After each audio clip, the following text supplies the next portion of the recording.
कंदमूल खाने वालों से मांसाहारी डरते थे। पोरस जैसे सूरवीर को नमन सिकंदर करते थे। 14 वर्ष तक खुखारी वन में जिसका खाम था, मन मंदिर में बसने वाला शाकाहारी राम था। तो मु आज राम को विषय कहक जाऊँगी। तो राम कौन थे? राम ही मधु शाकाहारी थे। चक्र सुदर्शन धारी थे, वो गोवर्धन पर भारी थे। मुरली में मन बसने वाला गिरिधर शाकाहारी थे। तो श्रीकृष्ण भी शाकाहारी थे। तो आसत आम जाना तो साइंस कौन कहूँ मांस खावा उचित कि अनुचित। तो देखु आम मैंने जो मांस बजार किणी आणु किणवा पूर्व ताहा आम कौन चिंता करूँ जे से पशु पक्षी देहरे कौन थिला जमीक मनीष मानक परी से मानकर मध्य कैंसर ट्यूमर आदि जख्म रोग थाए, विभिन्न प्रकार रोग थाए।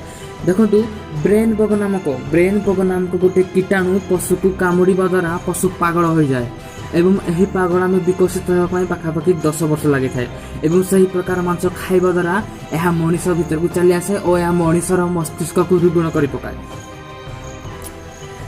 तो देखु अमेरिकार जनरल अकाउंटिंग ऑफिस रिपोर्ट अनुसार से रिपोर्ट अनुसार कहगला कि मांसरे निर्धारित मात्रा ठारू अधिक 143 रसायन तत्व मिले जो 47 हूँ कैंसर कारक और पाखापाखि 26 हूँ शिशु को विकृत कर जन्म देवार सहायक।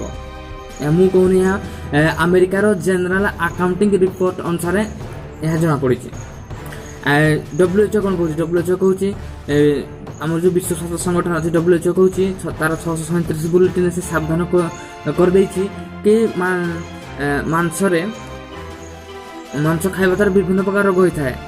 पाखापाखि 136 प्रकार रोग मांस खाइबा द्वारा यही रोग होता है। से अनेक रोग प्राणनाशक और असाध्य से कौन चिकित्सा नहीं। यह रोग गुड़ी को जूनोसिस कहुए। प्रकार भेद रहा 4 प्रकार: डायरेक्ट जूनोसिस, साइक्लोजूनोसिस, मेटाजूनोसिस, रोप्रोजूनोसिस। मांस खाइबा द्वारा विभिन्न प्रकार समस्या उत्पन्न होता है। देखो आम इतिहास को देखा तेरे श्री हनुमान, महाराणा प्रताप एम समस्त बलशाली थे। तो से किपर बलशाली थे? तो मांसाहार ना ना, से निशा सेवन करूले कि मांस खाऊले। महाराणा प्रताप जी की परिस्थिति बसतः से घास रुटी खाई किंतु मांस के खाई नथिले।